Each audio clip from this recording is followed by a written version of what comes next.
Lesson are Introduction, what is friction, factors affecting friction, friction is a necessary evil, increasing and reducing friction, and fluid friction. So the first question that will come to your mind is what is friction, because this entire lesson is all about friction. Now, in our previous lesson, while we were talking about different types of forces, I mentioned about contact and non-contact force, and that is where I discussed about frictional force or the force of friction as an example of contact force. So what is friction? In simple words, it is a force that opposes motion. So it always tries to stop motion. It always goes in opposite direction to motion. And what is movement? What is motion? Motion is nothing but movement. So whenever an object is moving or is trying to move, there is always a force who wants that the object should not move. So that force is friction. So friction, you can say, is an enemy of motion. You take any example where a motion is involved. For example, you take a toy car or a real car as such. So whenever you try to move the car, so if it is a real car, so you will start the car and you'll make it move. Now, if you consider it as a toy car, so you apply some force so that the car is able to move. But at every time, there is another force which is acting on this car and which wants that the car should stop. And that is why if you observe it closely, you will see that, let us suppose you applied some force on this toy car. So the car moved. It moved only up to a certain distance for a certain period of time, and then it stopped. Now this time, who stopped the car? The car stopped on its own. So it stopped because there was a force which was acting in a direction opposite to the direction of motion. So if you look at this, the car was moving in this direction. Now, we all know that until and unless a force is applied, the state of motion of an object will not change. So until and unless there is a force which is being applied, an object which is at rest will always remain at rest, and an object which is moving will keep on moving forever. But that is not happening in case of this car. So after traveling a certain distance, the car stops because there is a force which acts on this car in the opposite direction. So this is the direction of motion and this is the direction of friction. So there is a force of friction which is acting in this direction. Therefore, whenever the force of friction is dominant enough, it is big enough, it stops the car, it stops the motion. So for any moving object, there is always a force which is trying to oppose the motion. You think of the swing which you normally see in your children's play area. When you go out to play, you would have often seen these kind of swings. Now let us suppose your sister is sitting on the swing and you just push her from behind. So let us say this is you and this is your little sister. So when she is sitting on the swing, you give her a little push from behind, and what happens? And then she swings for some time, and after some time again the swinging stops. That's because there is a force which is trying to oppose the motion. There is a force which doesn't want that movement to happen, which doesn't want it to swing. And that is why after some time it finally stops. You think of somebody who is on the boat. So if you are traveling on a boat, so the boat, it moves with water. Now, do you think that if there is no sailor on the boat, if nobody is rowing the boat, so will the boat move? The boat will not move because there also there is a frictional force which is exerted by water and which doesn't allow the boat to move. So it will not let the boat move. So if in order to make the boat move, an external force needs to be applied which should be able to overcome the force of friction. So for example, let us suppose that the boat wants to move in this direction. So let us say boat wants to move in this direction. So every time, always there is a force which is acting in this direction. Now if we want it to move, that means this force has to be bigger. So in that case, we have to externally apply some force in this direction to make it move in this direction. So for any moving object, there is always a force which is trying to oppose motion, which is trying to stop the motion. So in order to make an object move, we need to apply a force which should be able to overcome the force of friction. So in this lesson, we are going to talk more and more about friction. We are going to talk about what are the various types of friction, how big or small is the magnitude of this force of friction. So we will talk about a lot of details about friction. Now, by now we all know what is a contact force and what is a non-contact force. So, contact force is one where the two objects are in contact with each other. Like whenever we talk about force, it is something like one object is exerting a force on another object. So, these two objects, if they are in contact with each other, so that is called a contact force. And friction is a type of contact force. So, how friction is a contact force? Now, this force of friction exists or it arises only due to contact between surfaces. Now, until and unless the two surfaces are in contact, there will be no frictional force. So, I'll give you an example. Let us suppose there is a ball lying on the table. Now, I want to make the ball move. So, what do? I apply some force on the ball. I push the ball and the ball starts moving. As you saw here, the ball started moving like this. Now, when the ball is moving, so where is the force of friction acting? Now, when the ball starts moving, there is a force of friction. So, the ball is moving in this direction. So, this is the direction of motion of the ball. And where is the force of friction? So, the force of friction is acting in this direction. So, and where is this frictional force acting? It actually acts between the surface of the ball and the surface. So here you have the surface or the floor over which the ball is rolling. So if you see here, the ball is in contact with the surface. So because of this contact arises the force of friction. Had the ball been not in contact with the surface, there would have been no frictional force due to this contact. Now you might say that what if I throw the ball in the air? So will it still experience the force of friction? Yes, because when you throw it in the air, so the ball now is in contact with the air, and air also exerts force of friction. So it will experience friction due to the air. So in order to experience friction, the two surfaces need to be in contact with each other, and therefore friction is a contact force. Just try out these examples. Now just take your palms and try to rub your palms together. Try to rub both of your hands together. What do you see? Try to do it for some time, maybe a few seconds, or if possible a minute or so.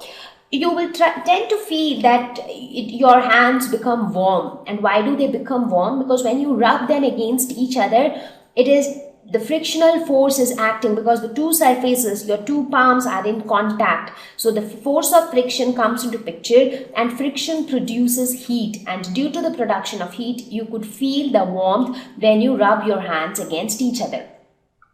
Take another example. When we walk. So do you think that friction plays a role when we walk? Yes, of course, because when we walk, again, a motion is involved. And whenever there is a motion involved, there is a force of friction which is acting to oppose our motion. But still we are able to walk. Why? Because we are able to overcome the force of friction. Now, just imagine a situation. Now, you might be thinking that, okay, force of friction or friction is like a villain. It is playing the role of a villain because we want to walk, we want to move, and it is always trying to oppose the movement. But in reality, friction is not really a villain. Just think of a situation where you want to walk and there is no friction at all. So the friction is zero. Let us just assume that. We are just imagining this, that there is no friction at all. So in that case, what happens?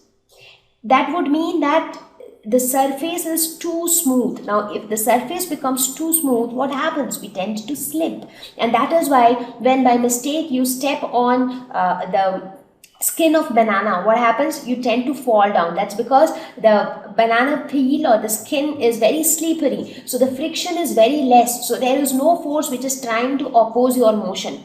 So absolutely nothing is there to oppose you. So it is like a extremely smooth surface. So as soon as you step over that surface, you tend to fall down. So that way friction actually helps us to walk. By opposing our motion to some extent, it helps us to walk. But again, if friction becomes too much, if it is completely trying to oppose our motion, then also it might not let us walk. But what happens in reality is there is friction to some extent, and we apply some force from our end, and that force is able to overcome friction, and we are able to walk comfortably. So that is about friction. Thank you. Please visit www. Always opposes applied force. So that means when I say that friction is always trying to oppose motion, that means if you talk about any object, let us take the same example. So in this case, the direction of motion is this. So the ball is moving in this direction. Now what is the direction of applied force? So if you see here, we are applying a push. We are trying to push the ball in this direction. So this is the direction of applied force. We are applying force in this direction. And where is friction acting? So friction is acting in this direction. So this is the direction of friction. So friction is always opposite to applied force. That is one thing. And friction acts parallel to the contact surface. So if you see here, this is the surface. So let us assume that the ball is rolling on a table, and this is the table. So this is the contact surface, and the friction will always act in a direction parallel to the contact surface. So wherever you have the contact surface, friction will be parallel to that surface. So let me give you a few more examples to explain.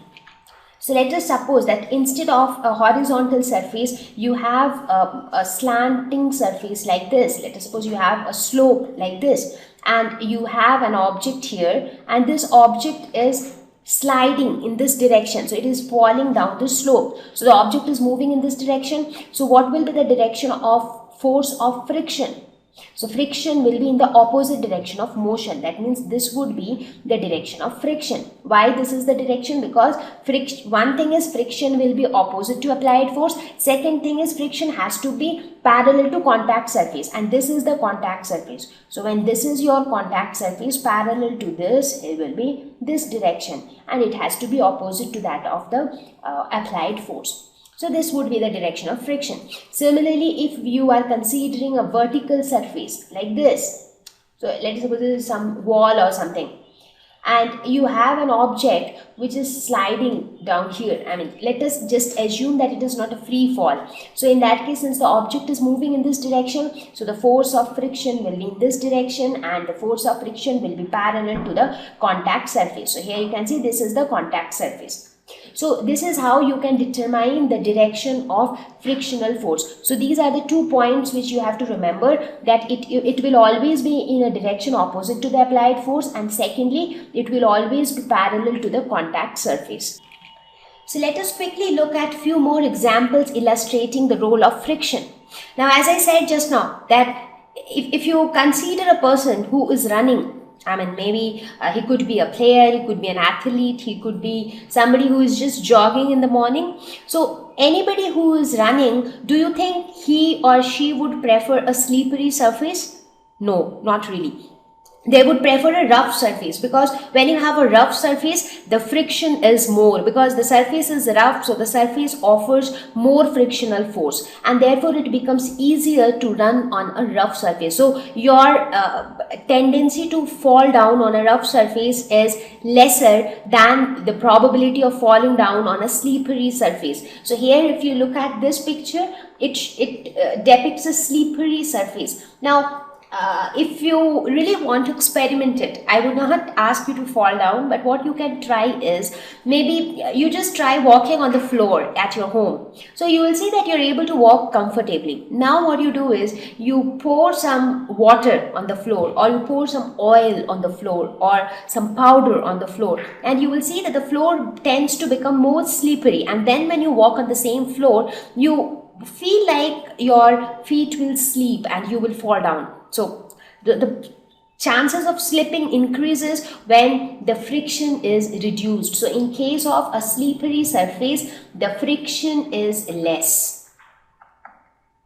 Whereas in case of a rough surface, the friction is more, and when friction is more, so your legs get a better grip, and therefore it is easier to walk or easier to run.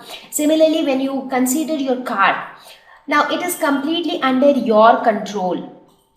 What is under your control? The movement of your car. Whenever you want, you can stop the car. Whenever you want, you can start the car. You can increase the speed, you can decrease the speed. So everything is under your control. But in all of these movements, whether you are stopping your car, whether you are starting your car, so everywhere friction is playing a role. Because had there been no friction, in that case, first of all, the car would have not been moving on the road, because again the same thing, there is no friction. So either if it is moving, it will move forever, it will never stop, and if it is at rest, it will never start moving if there is no friction. Secondly, it is not only the friction which is there between the tires and the road surface. That is not the only place where friction is playing a role. Even when your tires are moving, so when the wheels are rotating, so even inside there is friction between different parts of the wheel. So that means also friction plays a very important role in machinery, because inside the machine, so if you look at the engine of your car, if you get inside, try to look inside the engine, you will see that there are so many small machinery parts where there are so many motors which are running, and all these machines are able to perform their job because of friction. So friction plays a very important role in our day-to-day life. So like when you look at the definition of friction, it always talks about opposing motion. So people get an impression that okay, friction is something who always tries to oppose movements. So friction is not a nice thing. But when you actually look at it, friction is something which is extremely necessary as well. So we will talk about the pros and cons of friction. Factors affecting friction. So what are the different factors which give rise to friction, or on which frictional force is dependent? Now primarily there are two important factors which affect friction. One is smoothness of the surface. So basically how smooth or how rough the surface is, that decides how much the friction will be. Because as I said, if you are considering a perfectly smooth surface, a surface which is extremely smooth, so there is no roughness involved, so that surface will not have any friction. So if at all you are talking about a perfectly smooth surface, so for a perfectly smooth surface, the frictional force, that is force of friction, will be equal to 0. However, this is also true that a perfectly smooth surface doesn't exist in reality. So it is just a hypothetical or a theoretical statement. But in reality, there is no surface which is perfectly smooth. Even the most smooth looking surface also has irregularities on its surface. So there is nothing called perfectly smooth surface which exists in reality. So the first factor is how smooth or how rough the surface is. So based on that, the friction will change. So if a surface is smooth, the friction will be less. If a surface is rough, the force of friction will be more. Secondly, how tightly the surfaces are held together. Now, as I mentioned, that friction comes into picture only when two surfaces are in contact with each other. Now, when I say in contact, there are chances that the two surfaces, they are just touching each other. There is a probability where the two surfaces are like, in a good way, they are touching each other. Like, let us take an example. So, let us suppose this is one surface and this is another surface. Okay, so maybe this is a table and this one is a table and this is some object. So let us consider the same table, and on the same table you have an object like this. So this is another object. Now again on the same table you have, let us say, a bigger and a heavier object like this. So this is a bigger and heavier object. This is a comparatively smaller object, and this is also a smaller object with a different shape. Now in all these three cases, just try to look at the surface of contact. So where are they in touch with each other? So here if you see, the two surfaces are in contact. with each other, but they are not held very tightly. So they are just touching each other at a point, but since they are in contact, so the friction will come into picture. If you consider this case, so here if you see, compared to first scenario, in second scenario the surfaces are more tightly held to each other because they are more in contact with each other. Now you consider the third scenario. So here you see, since the box is heavier and bigger, so it is like when the box becomes heavier, or let us say if you are pushing this box from above, so you are applying some force from above, so that means basically you are trying to press this box hard against this surface. So these two surfaces are very tightly held together, right? Now the more tightly the surfaces are held together, the more would be the force of friction. So in these three scenarios, 1, 2 and 3, the force of friction would be maximum in 3 and the force of friction would be minimum in 1. So it is not only the roughness and smoothness of the surface which decides how much the frictional force would be, it is also a factor that how tightly the surfaces are held together. So that also is a very important factor to decide how much friction it would exert. So let us discuss the first factor in little more detail, that how the smoothness or roughness of a surface affect friction. Now you will see that friction is lesser on a smooth surface than a rough one. So it is always less on a smooth surface. So if you don't believe me, let us look at some examples. Just try to stretch your legs when you are doing your exercise or yoga session, or maybe your aerobics class. And you will find that on a rough floor, it is little difficult for you to stretch. But if the floor is smooth enough, maybe you can smoothen the floor by applying some oil or water or powder on the floor, and then the floor turns slippery, and then you try to do the same stretching and you will feel that it becomes easier to stretch now. That's because your legs tend to slip over the floor because the floor has turned slippery, therefore the floor offers less friction. So the opposition is less to your motion and therefore you are able to move your legs more easily. So stretching your legs becomes easy on a smoother surface when compared to a rough surface. So that is one example which tells you that smoother surface offers less friction. Let us look at another example. Just try driving your car on a smooth road versus a rough road. So a smooth road with lesser bumps and a rough road with a lot of bumps, lot of uneven stones and rocks here and there. So these two types of roads, what do you see? That more force is needed to be applied to make the car move on a rough surface, because here you have a lot of bumps, ups and downs, so you need to apply more force to drive your car because your car finds it difficult to move on a rough road. That's because the friction is more here. So when the friction is more, so that means the opposition to motion is more, because friction always opposes motion. So the movement of the car becomes difficult. But still, if you want to make your car move on the rough surface, you need to apply more force.